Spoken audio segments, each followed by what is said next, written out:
ఏజే Telugu news కి స్వాగతం. ఇందుకూరిపేట పల్లిపాడు గ్రామంలో మంగళవారం కోవూరు టీడీపీ అసెంబ్లీ అభ్యర్థి వేమిరెడ్డి ప్రశాంతి రెడ్డి ఎన్నికల ప్రచారం చేశారు. ఈ సందర్భంగా ఆమె మాట్లాడారు. తాము రాజకీయాల్లోకి రాకముందే పల్లిపాడును దత్తత తీసుకున్నామన్నారు. గ్రామంలో అనేక అభివృద్ధి కార్యక్రమాలు చేపట్టామని తెలిపారు. రాబోయే ఎన్నికల్లో తెలుగుదేశం పార్టీని గెలిపించాలని కోరారు. కానీ ఈ రోజే వచ్చాను మీ సమస్యలు చూడడానికి. నాకు ఇప్పుడే అర్థమైంది. అది చూసిన వెంటనే పాప వీళ్ళకి ఎలాగా ఇది కట్టకపోతే వీళ్ళకి ఏమవుతుంది, ఈ ప్రజలు ఎలా ఇక్కడ నివసిస్తారు అనేది అర్థమైంది. అలాంటిది 6 సార్లు ఎమ్మెల్యేగా గెలిచిన ఒక నాయకునికి ఎందుకు అర్థం కావట్లేదు మీ బాధ అనేది నాకు అర్థం కావటం లేదు.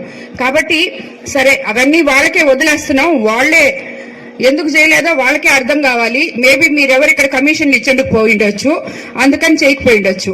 కాబట్టి నేను చెప్తున్నాను, మేము తెలుగుదేశం ప్రభుత్వం అధికారంలోకి వచ్చిన తర్వాత తప్పకుండా మొట్టమొదట పని అదే చేస్తామని చెప్పి రివెట్మెంట్ వాళ్ళు కట్టిస్తామని చెప్పి మీకు అందరికీ మాటిస్తున్నాను.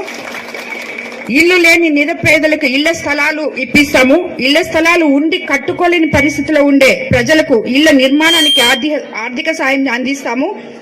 మనం అదే అధికారంలోకి వచ్చిన తర్వాత ఇక్కడ ఉన్న సమస్యలన్నీ తప్పకుండా ఒకటొకటిగా మనం తీర్చుకుంటాము. బట్ మొట్టమొదట రివిట్మెంట్ వాళ్ళు కట్టుకుంటాం. కాబట్టి మీ అందరికీ చెప్తున్నాను నేను, మీరందరూ అనుకోవచ్చు ఇదే మాదిరి ఇంతకు ముందు చాలా మంది రాజకీయ నాయకులు వచ్చి చెప్పేసిపోయారు, ఏమి కూడా చెప్తుంది ఇది జరగద్దా అని. కానీ తప్పకుండా జరగద్ది. ఎందుకంటే నేను రాజకీయ నాయకురాలిని కాదు, మీకోసం సేవ చేయడానికి ప్రతిపక్ష రాజకీయాల్లోకి ప్రజా సేవ కోసం వచ్చిన దాన్ని నేను. కాబట్టి మీకు ఇచ్చిన మాట తప్పే ఇదే లేదు.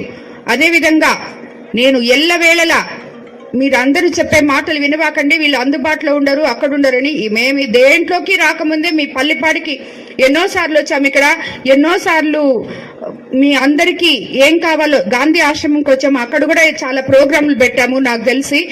కాబట్టి నేను ఎప్పుడూ అందుబాటులో ఉంటాను.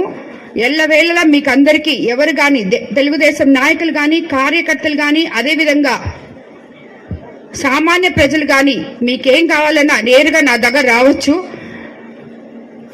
కాబట్టి మీరందరూ ఒకటే గుర్తుపెట్టుకోండి, ఎవరి మాటలు వినబాకండి.